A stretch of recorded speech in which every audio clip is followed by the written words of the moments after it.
Bueno, pues estamos con dos leyendas del Valencia Club de Fútbol, Vicente Guillot y Fernando Giner. ¿Qué os parece esta experiencia de Vallesol Valencia, de reminiscencia y fútbol y memoria? Bueno, a mí me parece positiva, muy importante, y además no es que lo pasen bien ellos a lo mejor, sino que yo lo paso también muy bien. O sea, para mí es muy importante y veo que la gente está contenta.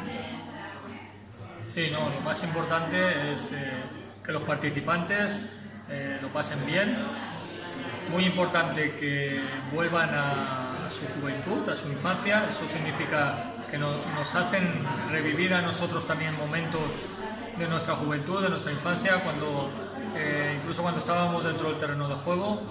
Y son ellos los que nos enseñan muchas veces historias y anécdotas que nosotros ni siquiera sabíamos. Por lo tanto, es una emoción compartida por los residentes, por nosotros, y hay que agradecer a Vallesol que esté inmerso en esta iniciativa de los talleres de reminiscencia que junto con el Valencia Club de Fútbol y la Asociación de Futbolistas del Valencia estamos llevando a cabo durante 3 meses, y esperamos que todos los participantes pues no solo que ya son valencianistas, sino que mantengan y transmitan ese valencianismo que todos llevamos dentro.